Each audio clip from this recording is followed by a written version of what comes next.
Hello student, we are studying our elective first course Renewable Energy Sources, and in that we have covered four modules, and we have started the fourth module of this course, which is the energy from the biomass. And in that we have covered what do you mean by biomass, how the biomass is generated, and from biomass there is a conversion process, and different conversion technologies such as a combustion, pyrolysis, fermentation, gasification, all these conversion routes, and with the help of that the biomass is converted into the biogas or bioenergy or in the form of biodiesel.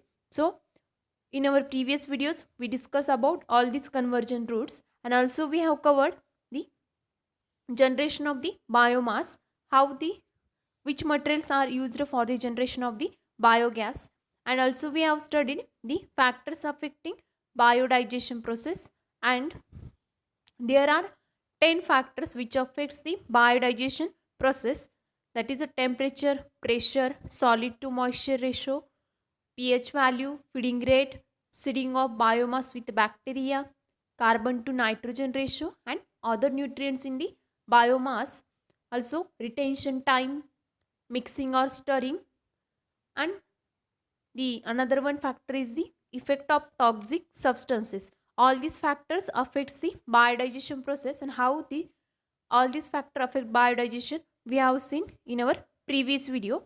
Now in this video we have to see the another point of this chapter. So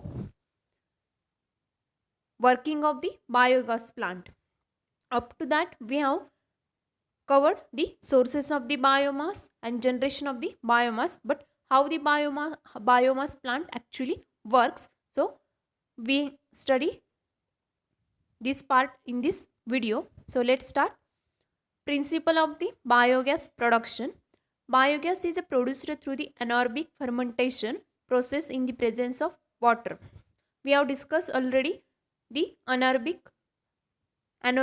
fermentation process. That means there is a anaerobic bacteria and which ferment the biomass, that is convert the long chain compound into the small chain compounds. After that there is a methane formation process, and all this takes place with the presence of water, and in this way the biogas is generated from the biomass. So this is the principle behind the biogas production. Now construction of the biogas plant.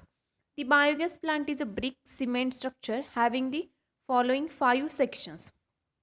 Generally the biogas plant is constructed with the help of cement and brick, and this structure generally in fixed dome type plant, which is the at the underground, which is a underground structure, and it consists of 5 sections. First is the mixing tank, second one is the inlet chamber, third one is the digester, fourth one is the outlet chamber, and fifth one is the overflow tank.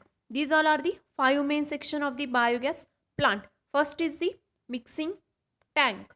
It is a present above the ground level, which is a present above the ground level, but digester present underground or below the ground level. Mixing tank consists of slurry. That means in a mixing tank the biomass and water get mixed with each other, and there is a formation of the slurry. After that there is an inlet chamber. The mixing tank opens underground into the sloping inlet chamber. There is a sloping inlet chamber through which the slurry is passed to the digester, and the mixing tank opens underground into the sloping inlet chamber. Next one is the digester. The inlet chamber opens from the below into the digester, is a huge tank with a dome-like ceiling. The ceiling of the digester has an outlet with a wall for a supply of biogas. As we already mentioned, what do you mean by the digester? Digester is a large tank which consists of the biomass, and all this process, that is a fermentation, pyrolysis, reduction, combustion. All this process takes place in the digester, and also there is a formation of the biogas. The inlet chamber, that means the inlet chamber from the mixing tank opens directly into the digester, and the ceiling of the digester is like a dome shape. The ceiling of the digester has an outlet with the valve for supply of biogas. There is a one outlet, and this outlet supply the biogas to the other applications. Next part is the outlet chamber. Digester opens from the below to an outlet chamber. Now, after generation of the biogas, there is a sludge material, and when this sludge material is removed with the help of outlet chamber, that is the digester opens from the below into the outlet chamber. After that, there is a overflow tank. The outlet chamber opens from the top into the small overflow tank. That means the outlet chamber opens into the overflow tank, and overflow tank generally is small. These all are the 5 main elements of the, or 5 main sections of the biogas plant. Now, the working of the biogas plant. This is the schematic of biogas plant. As we consider, there are 5 sections. First is the mixing tank, which is present at the left hand side. That is a slurry inlet tank in which water and slurry mix with each other, and which is present at the ground level. After that, there is a inlet pipe or inlet chamber, and which has a slope. So, and it opens into the digester.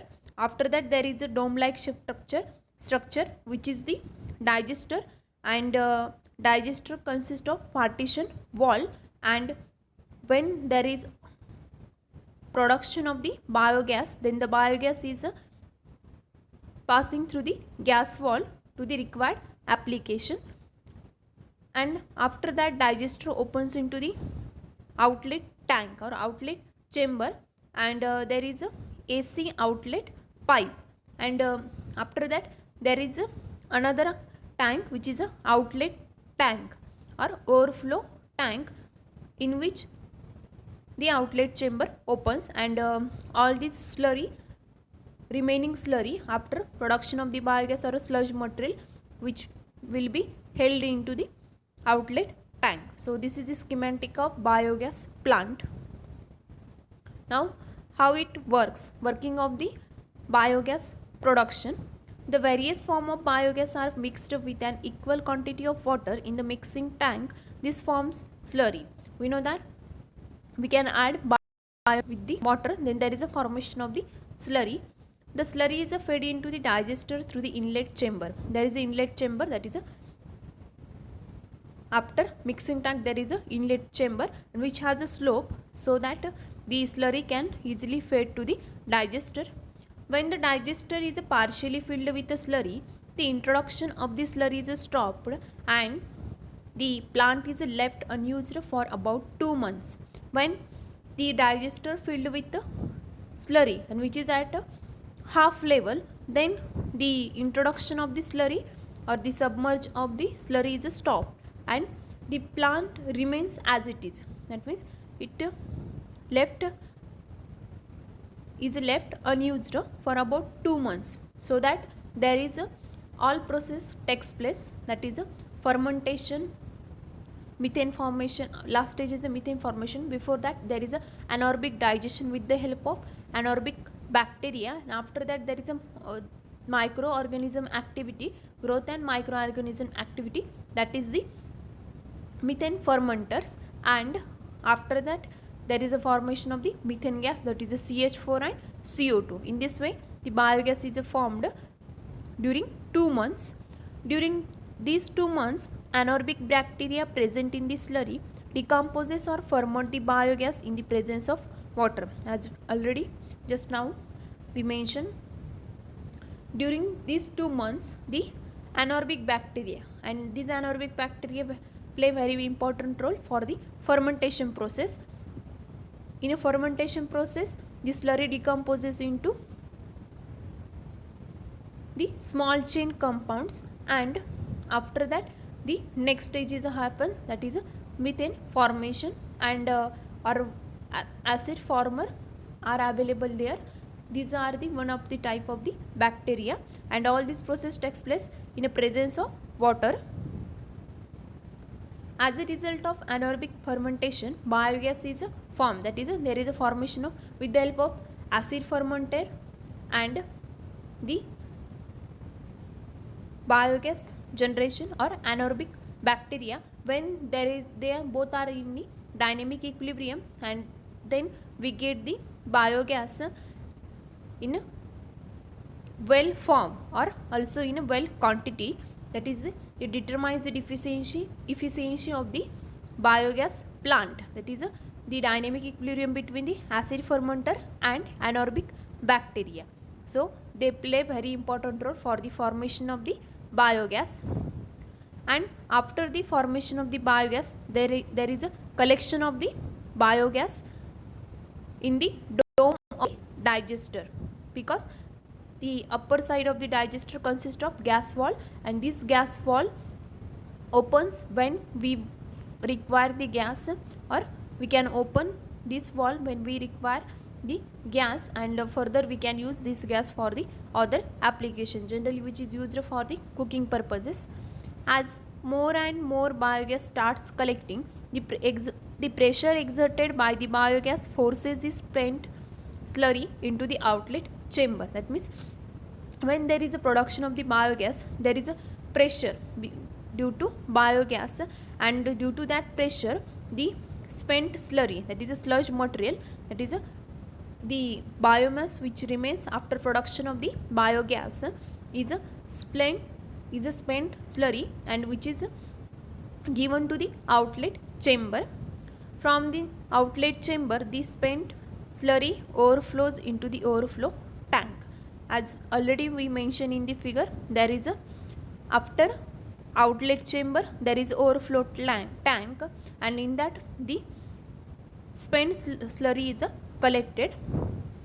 So from the outlet chamber, the spent slurry overflows into the overflow tank. This spent slurry is manually removed from the overflow tank and used manure for plants.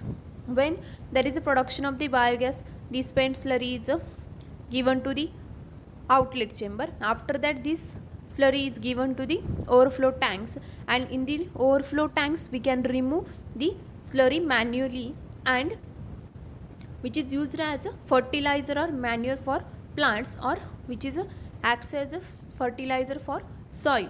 So this is the byproduct of the biogas plant, and which is useful for the plants.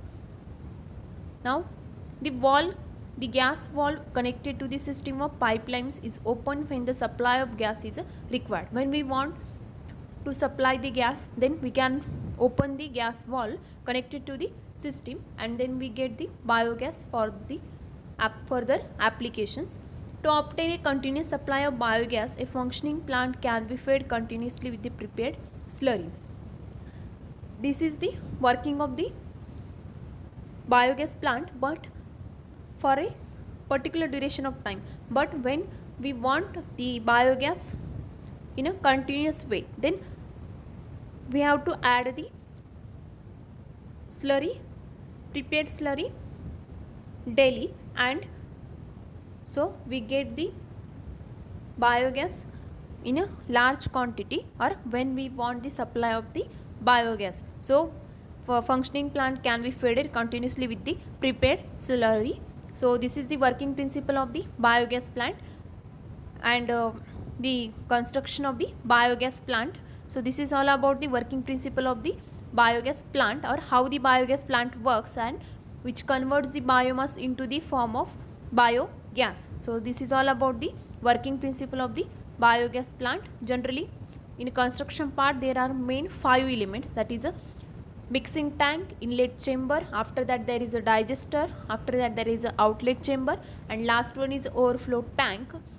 And in mixing tank there is a mixing of water and slurry, after that there is a inlet chamber, and inlet chamber pass the mixed pass the slurry to the digester, and in digester all these process taken place, that is a reduction, sometimes combustion, sometimes gasification, sometimes pyrolysis. All these process taken place, and the main process is the, that is a anaerobic digestion process, and the formation of the methane gas. In anaerobic digestion process, the anaerobic microbes or anaerobic bacteria converts the small large chain of the compounds such as starch, proteins, fats which are present in the biomass, which converts into the small chain of compounds, and after that there is a conversion of the these compounds into the acid, that is such as acetic acid and CO2, and after that there is a formation of the CH4 gas with the acid fermenters, with the help of acid fermenters.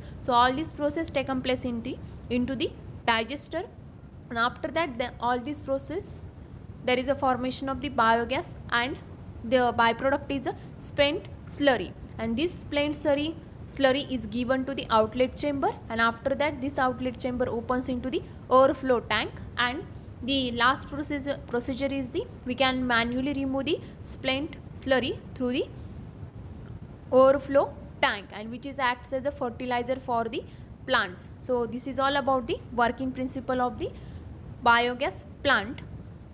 In our next video we will discuss the next point of our chapter.